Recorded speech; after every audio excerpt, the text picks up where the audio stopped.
me, Muhammad Waleed Anjam, and I hope all of you will be fine. Student, today we are going to discuss our next topic, which is basically the hysteresis loop. Student hysteresis loop को discuss करने से पहले हम एक ferromagnetic material की discussion करेंगे जो हम लास्ट लेक्चर में कर चुके हैं।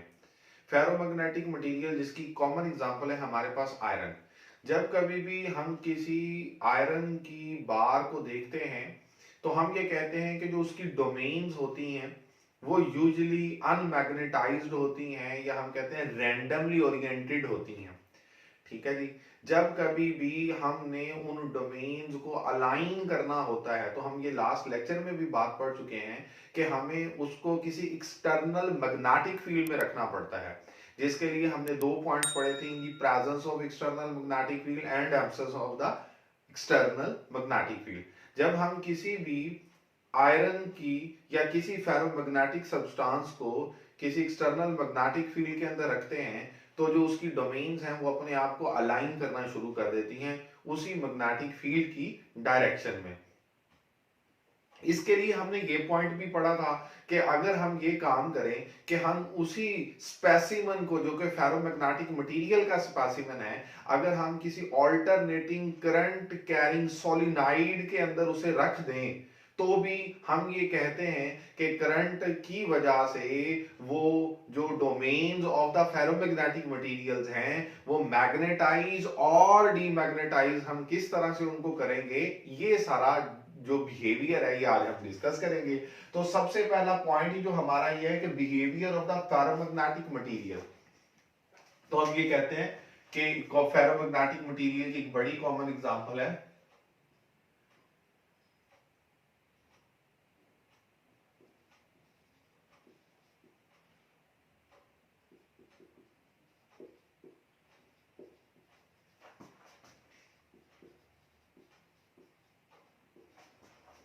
हम इसको इस तरह से कहेंगे कि bar of iron when placed in an alternating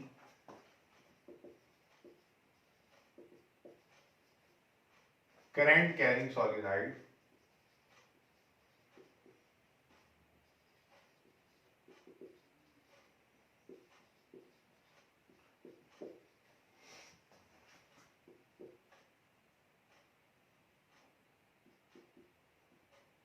it magnetize and demagnetize the specimen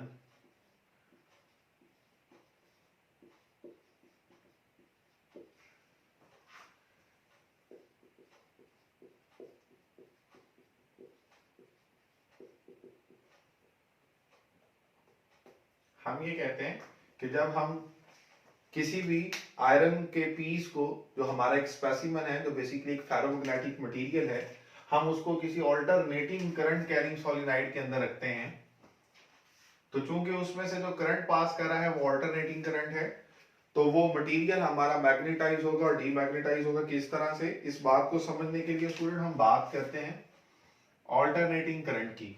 alternating current के बारे में हम पहले भी पढ़ चुके हैं। ये एक ऐसा करंट है जिसको अगर आप देखें तो मैं इसकी ये एक कर्व बना रहा हूं। हम ये कहते हैं कि ये एक ऐसा करंट है जो अपनी वैल्यूज को ऑल्टर करता है, अपनी पोलैरिटी को रिवर्स करता है।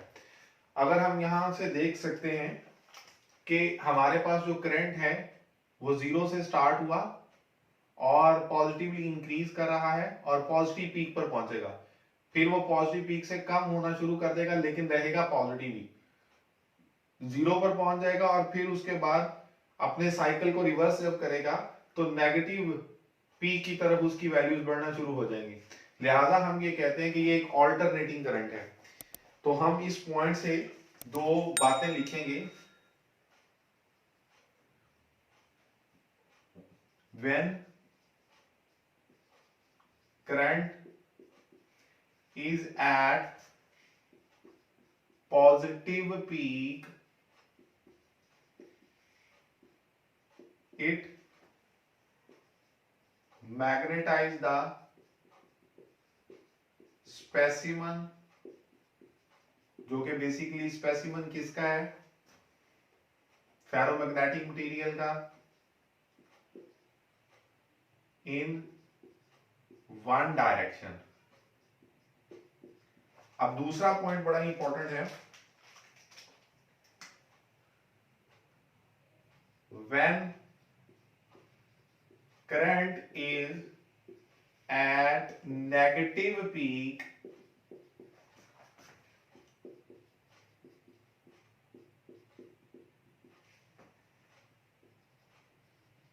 it magnetizes the specimen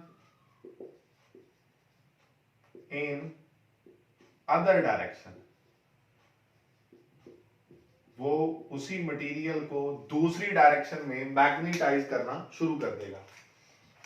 ये बात तो हमें क्लियर है। यहां से ग्राफ हमने इसीलिए बनाया कि जब ये पॉजिटिव पीक पर पहुंचेगा तो ये मैग्नेटाइज करेगा उसको एक डायरेक्शन में, और जब ये नेगेटिव पीक पर पहुंचेगा तो ये इसे मैग्नेटाइज करेगा। यही करंट जो मैग्नेटिक फील्ड बनाएगा, ये बेसिकली ये वो मैग्नेटिक फील्ड होगी जो उस फेरोमैग्नेटिक मटेरियल की डोमेन्स को मैग्नेटाइज करने के लिए या अलाइन करने के लिए हम कह रहे हैं इस्तेमाल होगी। स्टूडेंट, इस पॉइंट को अगर हम देखें तो हम कहते हैं जो अल्टरनेटिंग करंट है वो अपनी पॉजिटिव पीक वैल्यू से, जो बुक पर बात लिखी हुई है, पॉजिटिव पीक वैल्यू से अपनी नेगेटिव पीक वैल्यू पर आता है और दोबारा पॉजिटिव पीक वैल्यू पर आता है। तो स्टूडेंट यहां पर हम कह सकते हैं उसने अपना एक साइकिल मुकम्मल कर लेना होता है।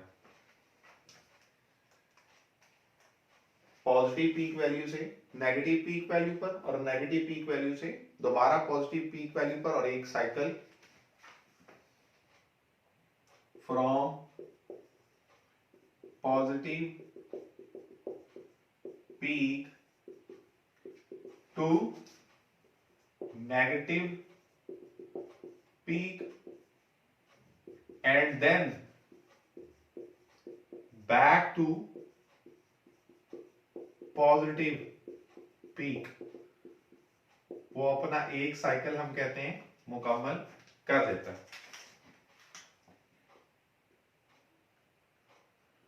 तो कहता है फिर हम अगर देखें हमारे पास, अगर हम एक ग्राफ बनाएं between flux density and magnetizing current,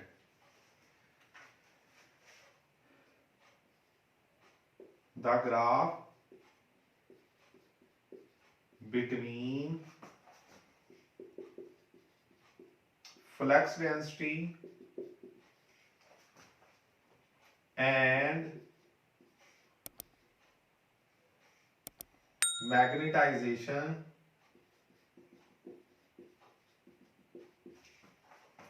for different values of magnetizing current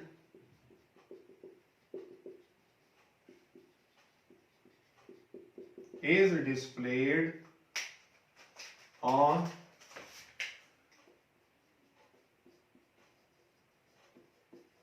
CRO। अब स्टूडेंट यहां से हमारा जो नेक्स्ट कॉन्सेप्ट स्टार्ट हो जाता है। जो सबसे पहली बात हमें पढ़नी है वो है हमारा हिस्टैरिसीस। हिस्टैरिसीस है क्या? देखिए सिंपल सा कॉन्सेप्ट है। हम ये कहते हैं कि अगर मैं ग्राफ बनाऊं, सपोज मैं ये कह लेता हूं कि ये हमारे पास आई करंट, मैग्नेटाइजिंग करंट, और यहां पर बी जो कि बेसिकली इस डायरेक्शन में है। ये जो बी है ये मैग्नेटिक फील्ड या मैग्नेटिक फ्लक्स डेंसिटी। हम ये कहते हैं कि जो हमारी फेरोमैग्नेटिक मटेरियल की डोमेन्स होती हैं वो यूजुअली क्या होती हैं? अनमैग्नेटाइज्ड होती हैं। अनमैग्नेटाइज्ड से मुराद क्या होता है? वो डिसअलाइन होती हैं, रैंडमली ओरिएंटेड होती हैं। जब तक हम उसको कोई करंट कैरिंग सोलिनॉइड में से नहीं रखते तो उसकी डोमेन्स को हम अलाइन नहीं कर पाएंगे, या एक्सटर्नल मैग्नेटिक फील्ड जो कि किसी परमानेंट मैग्नेट की होती है उसमें नहीं रखे तो हम उसे मैग्नेटाइज नहीं कर सकते। स्टूडेंट अगर हम ये देखें, जब हमारा करंट जीरो होगा तो उस वक्त हम ये बात कहेंगे कि चूंकि करंट जीरो है तो मैग्नेटिक फील्ड भी नहीं होगी इलेक्ट्रोमैग्नेट की, और करंट कैरिंग सोलिनॉइड ने अगर कोई मैग्नेटिक फील्ड नहीं बनाई तो जो फेरोमैग्नेटिक सब्सटेंस है उसकी डोमेन्स भी अलाइन नहीं होगी। या हम ये कह सकते हैं कि उस वक्त उस करंट के जीरो होने की वजह से जो मैग्नेटिक फ्लक्स डेंसिटी है वो भी जीरो होगी। और हमारे पास जैसे जैसे आप करंट को बढ़ाएंगे, यहां पर देखिएगा, जैसे जैसे करंट बढ़ेगा तो करंट के बढ़ने से वही जो सोलिनॉइड होगा उस सोलिनॉइड की मैग्नेटिक फील्ड भी तो बढ़ेगी, और अगर मैग्नेटिक फील्ड बढ़ेगी तो वो जो मटेरियल होगा उसकी डोमेन्स भी अलाइन होना शुरू हो जाएंगी, और अगर वो अलाइन होना शुरू होंगी तो हम ये कहेंगे कि उस मटेरियल के अंदर भी मैग्नेटाइजिंग एबिलिटी या मैग्नेटाइजेशन बढ़ रही है। तो हम ये कहेंगे कि हमारे पास जैसे जैसे हम करंट बढ़ाते जाएंगे क्या काम होगा, करंट के बढ़ने से, ये बड़ा इंपॉर्टेंट पॉइंट है, करंट को जीरो से आपने बढ़ाया, ये आप देख सकते हैं कि करंट को अगर हम देखें, करंट को आप बढ़ा रहे हैं तो करंट के बढ़ने से क्या होगा, उसके साथ साथ ये बड़ा इंपॉर्टेंट पॉइंट है कि अगर हम करंट को इस डायरेक्शन में ये कहें कि ये बढ़ रहा है और उसके क्रॉसपॉन्डिंग जो मैग्नेटिक फ्लक्स डेंसिटी है वो भी बढ़ रही है, ठीक हो गया स्टूडेंट। तो हम ये कहते हैं कि अगर ये पॉइंट हमारा O है और ये पॉइंट हमारा A है, तो O से लेकर A तक कहता आप करंट बढ़ाते जा रहे हैं, उसके क्रॉसपॉन्डिंग मैग्नेटिक फील्ड डेंसिटी भी बढ़ती चली जा रही है। करंट अपनी पॉजिटिव पीक पर पहुंच गया, ये देखिएगा, इस पॉइंट को याद रखिएगा कि करंट अपनी पॉजिटिव पीक पर पहुंच गया, जाहिर सी बात है उसके बाद उसी करंट की पॉजिटिव वैल्यू में कमी होनी शुरू हो जाएगी। और अगर वो करंट पहले बढ़ा तो मटेरियल के अंदर जो मैग्नेटिक फील्ड डेंसिटी थी या मैग्नेटिक फ्लक्स डेंसिटी थी वो भी बढ़ रही थी उसके क्रॉसपॉन्डिंग, और जब हम उसको करंट को कम करेंगे, वही करंट अपनी पॉजिटिव पीक वैल्यू से कम होगा, तो हम कहेंगे कि जो मैग्नेटिक फील्ड डेंसिटी होगी वो भी कम होगी। सिंपल सा कॉन्सेप्ट है भाई, अगर करंट के बढ़ने से मैग्नेटिक फील्ड डेंसिटी बढ़ रही थी तो करंट के कम होने से मैग्नेटिक फील्ड डेंसिटी भी तो कम होगी ना स्टूडेंट। तो हम ये कहते हैं, आप ये इमेजिन करें जैसे अगर हम कहते हैं कि एक रेस है, किसके दरमियान में, करंट के दरमियान में और बी के दरमियान में, जैसे जैसे आई की वैल्यूज बढ़ेंगी वैसे वैसे बी की वैल्यूज बढ़ेंगी, ठीक है। और अगर आई की वैल्यूज कम हो तो बी की वैल्यूज भी कम होनी चाहिए, और वो होती भी हैं। लेकिन बी की वैल्यूज के कम होने के साथ साथ आप देखें स्टूडेंट, बड़ा इंपॉर्टेंट पॉइंट बता रहा हूं कि करंट अपनी पॉजिटिव पीक से कम होते होते होते जीरो पर पहुंच गया, लेकिन मैग्नेटिक फील्ड डेंसिटी अभी जीरो नहीं हुई उस पॉइंट पे। बात समझ रहे हैं, करंट बढ़ा रहे थे, मैग्नेटिक फील्ड डेंसिटी बढ़ रही थी। सपोज करें हम ये कहते हैं कि मैं इस पॉइंट को ले लेता हूं, ये एक बड़ा आसान पॉइंट हो जाएगा समझने के लिए। इस पॉइंट पर अगर मैं देखूं करंट ये है, तो इस करंट पर मटेरियल के पास उस वक्त जो मैग्नेटिक फील्ड डेंसिटी थी वो ये थी,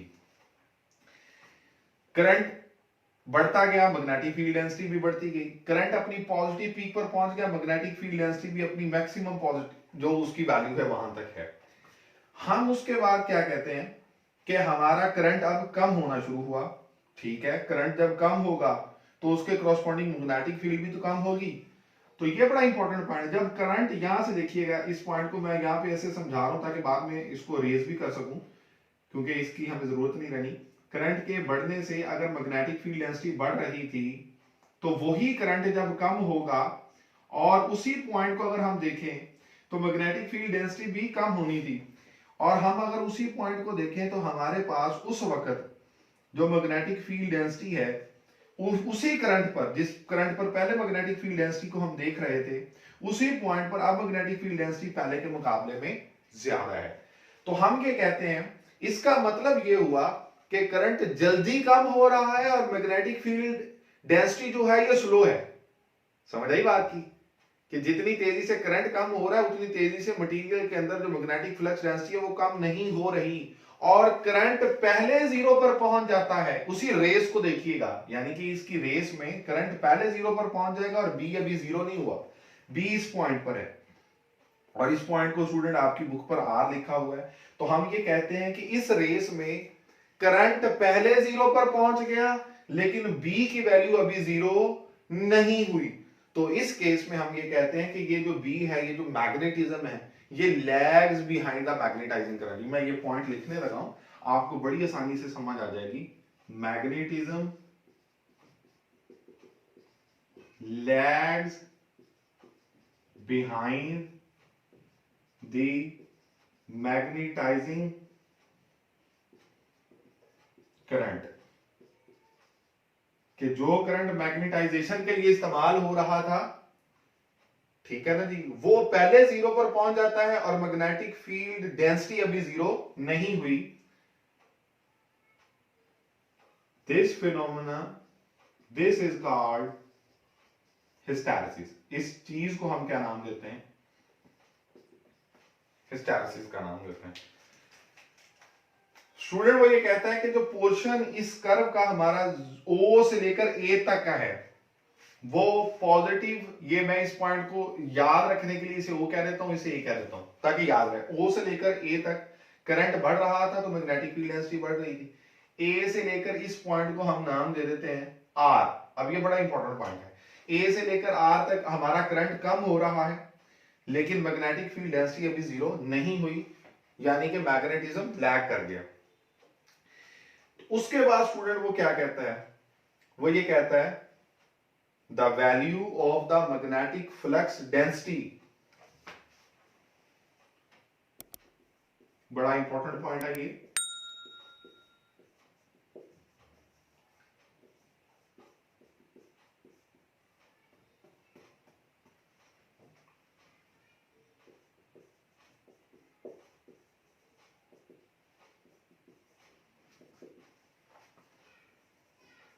is always greater when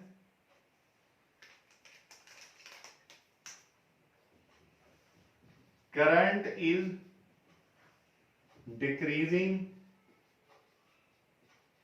as compared to its value when current was increasing। ये बहुत इंपॉर्टेंट लाइन है, ये आपकी बुक में लिखी हुई है। मैंने ये इसलिए लिखी ताकि आप लोगों को समझा सकूं और इसके बारे में डिटेल बता सकूं।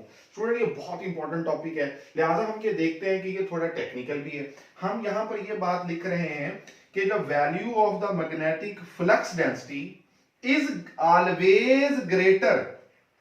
मैग्नेटिक फ्लक्स डेंसिटी की वैल्यू हमेशा बड़ी होगी। कब?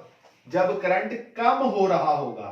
किसकी निस्बत? उसकी निस्बत जब करंट बढ़ रहा था। देखिएगा, हमने कहा कि ये वो स्पेशल पॉइंट है, इस पॉइंट पर जो करंट है, इस करंट के कॉरस्पॉन्डिंगली जब करंट बढ़ रहा था तो मैग्नेटिक फील्ड डेंसिटी ये थी, और वही करंट जब कम हो रहा था तो इसी पॉइंट पर मैग्नेटिक फ्लक्स की डेंसिटी ये है। तो देख सकते हैं आप, जब करंट बढ़ रहा था उस वक्त मटेरियल की मैग्नेटिक फील्ड डेंसिटी अगर इस पॉइंट पर है और जब कम हो रहा था तो इस पॉइंट पर है। यानी कि इसको समझने के लिए सिंपली अगर मैं ये कहूं कि ये B1 है और ये B2 है, तो B2 जो वैल्यू है वो B1 से बड़ी है। हम देख सकते हैं क्योंकि B इस एक्सिस के अलॉन्ग है।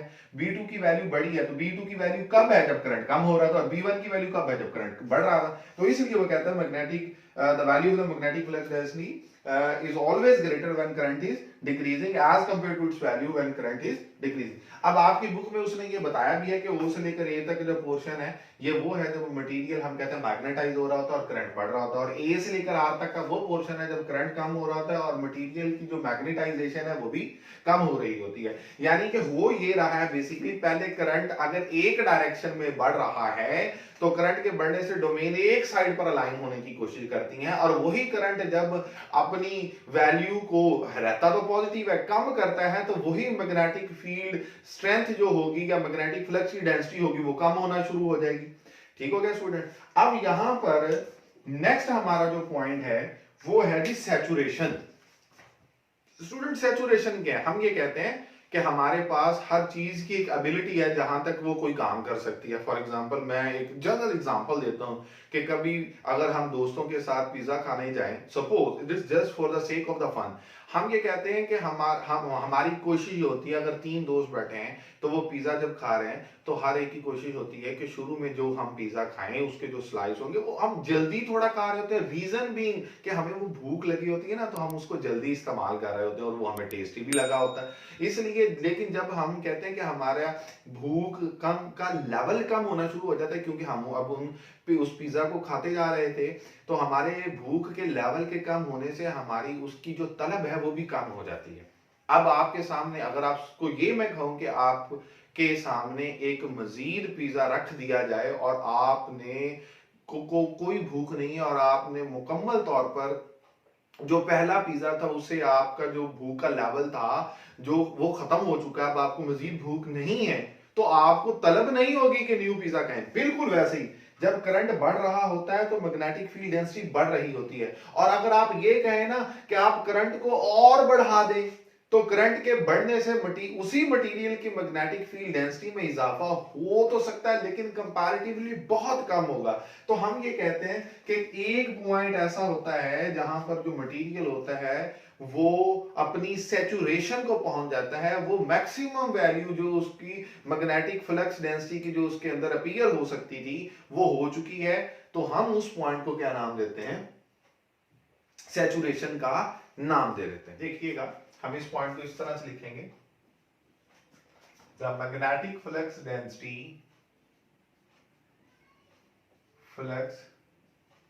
Density starts from zero and reaches to its maximum value, कि उसके बाद उसी स्पेसिमन की मैग्नेटिक फील्ड डेंसिटी बी की वैल्यू मजीद नहीं बढ़ेगी। उस पॉइंट पर हम कहते हैं the material is said to be magnetically saturated. उस पॉइंट पर हम कहते हैं कि वो मटेरियल मैग्नेटिकली क्या हो चुका है, सैचुरेट हो चुका है, और ये हमारा वो पॉइंट है। हम ये कहते हैं इसके बाद मजीद करंट के बढ़ाने से, अगर हम करंट बढ़ाएंगे तो वो आप ये देख सकते हैं ना, ये कर्व पहले बढ़ रही थी, अब यहां पर जाके ये कर्व इस तरह से स्मूथ होना शुरू हो जाएगी, और उसी मटेरियल की ज्यादा से ज्यादा इसकी वैल्यू में अगर इजाफा होगा तो बहुत कम इजाफा होगा। तो हम कहते हैं जितना स्टार्ट पे उसकी मैग्नेटिक फ्लक्स डेंसिटी में इजाफा हो रहा था उसके क्रॉसपोंडिंगली अब बहुत कम हो रहा है। तो उस पॉइंट पर हम कहते हैं कि वो हमारा मटेरियल जो है वो मैग्नेटिकली क्या हो चुका है, सैचुरेट हो चुका है। स्टूडेंट, रेवेनेंस या रिटेंटिविटी लफ्ज का मतलब है बाकियात, जो चीज बाकी रह जाती है, रिमेन्स कह सकते हैं इसे, उसी से ये वर्ड रेवेनेंस हम इसको ये देखते हैं। कहता है कि जब मटेरियल में जो करंट था, जो मैग्नेटाइजिंग करंट था वो जीरो हो चुका है, लेकिन अभी भी उसके अंदर मैग्नेटिक फ्लक्स डेंसिटी मौजूद है, वो जीरो नहीं हुई। समझ आई ना बात की? जब वो जीरो नहीं हुई तो हम कहते हैं कि वो मैग्नेटिक फील्ड जो अभी भी उसके पास अवेलेबल है, या वो मैग्नेटिक फ्लक्स डेंसिटी जो उसके पास अभी भी अवेलेबल है, वो क्या कहलाती है, वो रेमेनेंस या रिटेंटिविटी कहलाती है। इसी वजह से हम उस पॉइंट को आर का नाम देते हैं। अब मैं ये B1 और B2 वाले वैल्यू को खत्म कर रहा हूं क्योंकि मैंने आपको बताया था ये मैं सिर्फ एग्जांपल के लिए इस्तेमाल कर रहा हूं। तो हम ये कहते हैं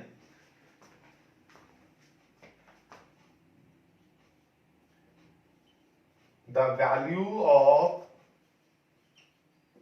magnetic flux density when current reaches to zero is called remanence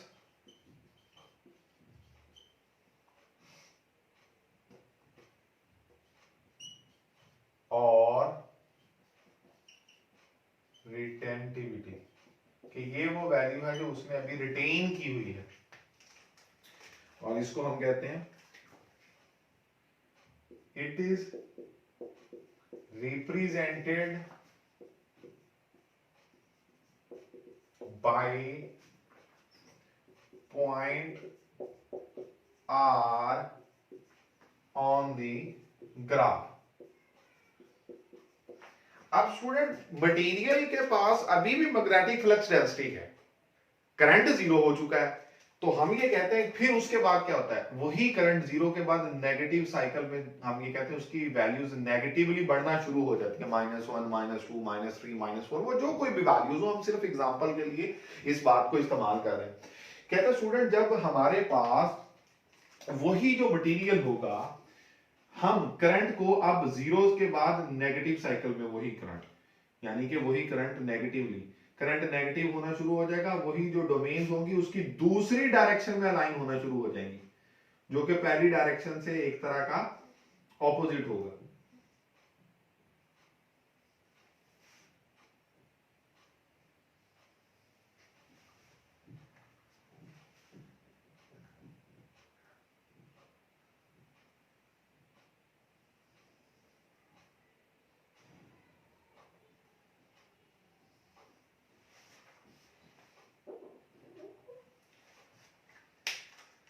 देखिएगा स्टूडेंट, ये बड़ा इंपॉर्टेंट पॉइंट है। हम ये कहते हैं कि वही हमारे पास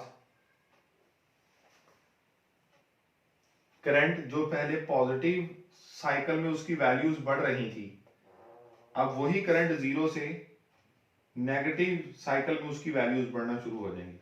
और स्टूडेंट एक पॉइंट ऐसा आएगा, एक करंट ऐसा आएगा जहां पर जो हमारी जो डोमेन्स होंगी वो दूसरी डायरेक्शन में मैग्नेटाइज होना शुरू हो जाएंगी। तो हम ये कहते हैं कि एक पॉइंट ऐसा आएगा जहां पर मैग्नेटिक फील्ड डेंसिटी को अगर आप देखें तो वो दोबारा क्या हो चुकी है, जीरो हो चुकी है। और अगर आपकी मैग्नेटिक फील्ड डेंसिटी इस पॉइंट पर जीरो हो चुकी है, उस वक्त जो करंट होगा स्टूडेंट, उस करंट को हम क्या नाम देते हैं, कोएर्सिव करंट का नाम देते हैं। और इस फेनोमेना को क्या नाम देते हैं, कोएर्सिविटी।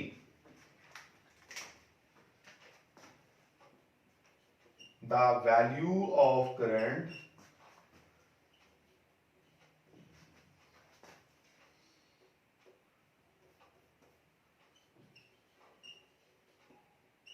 at which magnetic flux density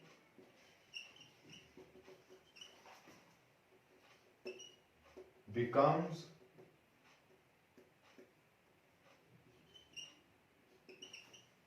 equal to zero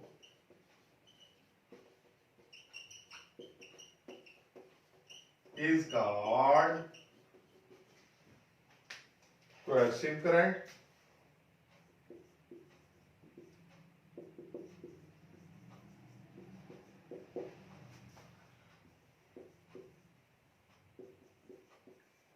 Phenomenon is called coercivity.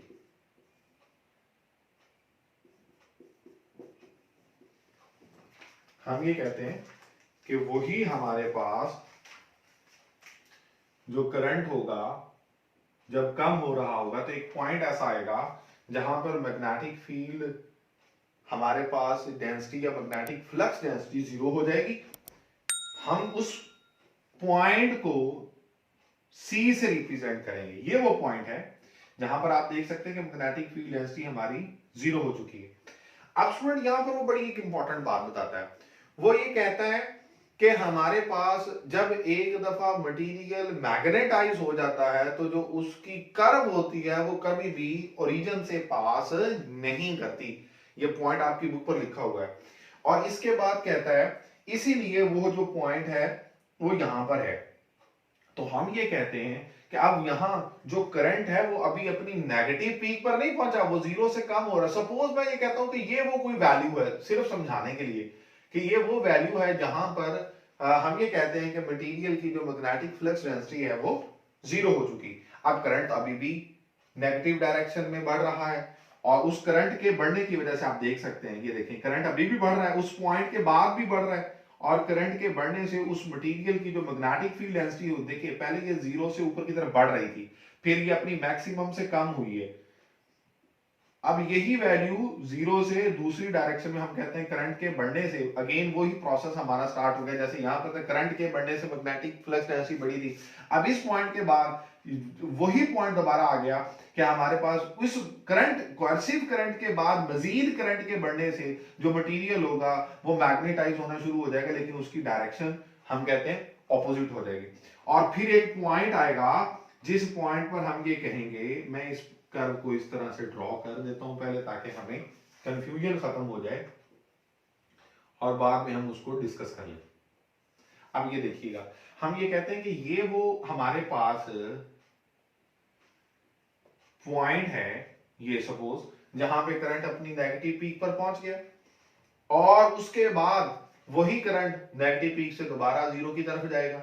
जब वही करंट जीरो की तरफ देखिएगा, ये अगर सपोज वो पॉइंट है, अब ये बड़ा इंपॉर्टेंट पॉइंट, अगर ये वो पॉइंट है जहां पर करंट जीरो हो चुका था, सॉरी नेगेटिव पीक पर पहुंच चुका था, तो यही करंट जब इस नेगेटिव पीक के बाद दोबारा जीरो तक जाएगा, वही मैग्नेटिक फील्ड जो होगी आप देखिएगा वो कम होना शुरू हो जाएगी। लेकिन आप देख सकते हैं कि हमारे पास जब करंट जीरो अगेन हो गया, तो मटेरियल में अभी भी मैग्नेटिक फील्ड डेंसिटी मौजूद है। ये देखें, यहां से करंट वापस जा रहा है और ये जीरो पर पहुंच गया, लेकिन मटेरियल अभी जीरो पर नहीं है, उसके अंदर इतनी मैग्नेटिक फील्ड स्ट्रेंथ है या मैग्नेटिक फ्लक्स की डेंसिटी मौजूद है।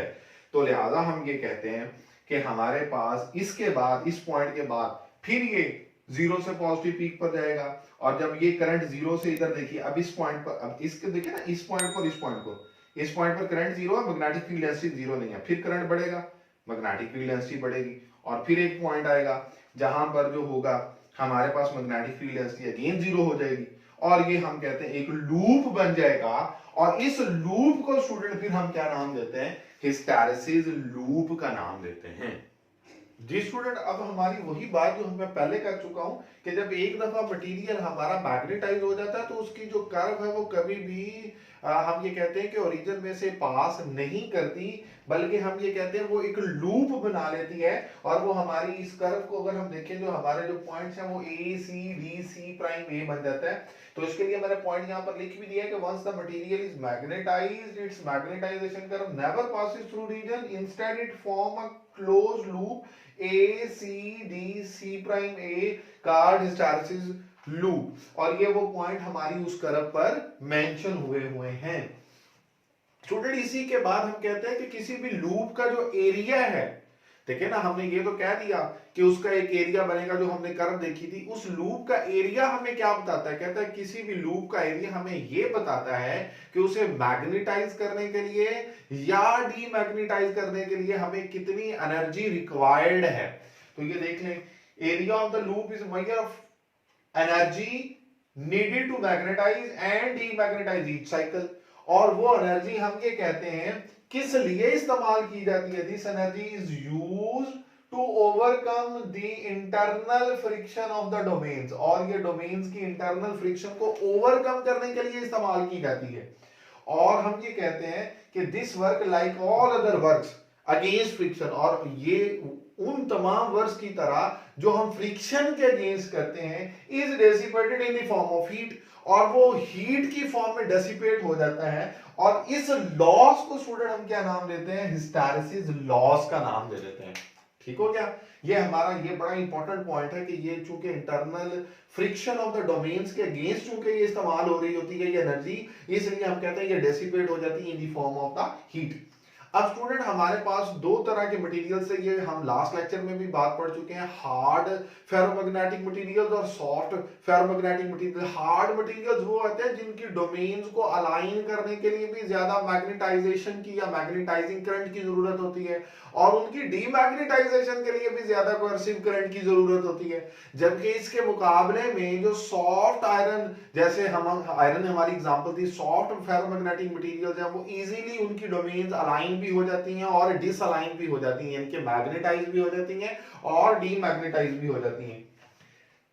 स्टील है are not easy to magnetize and demagnetize, so they require more energy, उनको ज्यादा एनर्जी चाहिए, that's why they have large loop area. अगर आप अपनी बुक पर देखें तो दो कर्व जो हमारी बनी हुई है, एक कर्व जो हमने बनाई है उसका एरिया देखें, और जो साथ बनी हुई कर्व उसका एरिया देखें, तो जो स्टील वाला लूप है उसको, उस मटेरियल के हिस्टैरिसीस लूप को देखें और आयरन वाले को देखें, तो स्टील वाले का एरिया ज्यादा है जबकि आयरन वाले का कम है। बुनियादी तौर पर उसकी वजह यही है कि वो सॉफ्ट मटेरियल है, वो आयरन इजीली अलाइन हो जाता है, जबकि स्टील हार्ड मटेरियल है, वो इजीली अलाइन नहीं होती उसकी डोमेन्स। अच्छा स्टूडेंट यहाँ पर हमारे लिए एक आखिरी पॉइंट जो बहुत इंपॉर्टेंट है कि जब कभी भी हमने कोई ऐसा मटेरियल बनाना है जो कि परमानेंट मैग्नेट को हम कहते हैं उसके अंदर करैक्टरिस्टिक्स हो, तो हमें किसी एक ऐसे मटेरियल का इंतखाब करना है जिसकी हाई रिटेंटिविटी हो और उसको ज्यादा कोएर्सिव करंट चाहिए डीमैग्नेटाइज करने, यानी कि उसे आसानी से मैग्नेटाइज भी ना किया जा सके और आसानी से डीमैग्नेटाइज भी ना किया जा सके। तो ये ऑब्जेक्टिव के लिए बड़ा इंपॉर्टेंट पॉइंट है, इसलिए मैंने यहाँ पर ये लिख भी दिया है ताकि आप लोगों को ये बड़ी आसानी के साथ पता चल सके। तो स्टूडेंट आई होप कि आपको आज का ये लेक्चर बहुत इंटरेस्टिंग भी लगा होगा, ऑल्दो इट्स वेरी टेक्निकल, और ये चूंकि एक नई चीज है तो ये कॉन्सेप्चुअल भी बहुत है।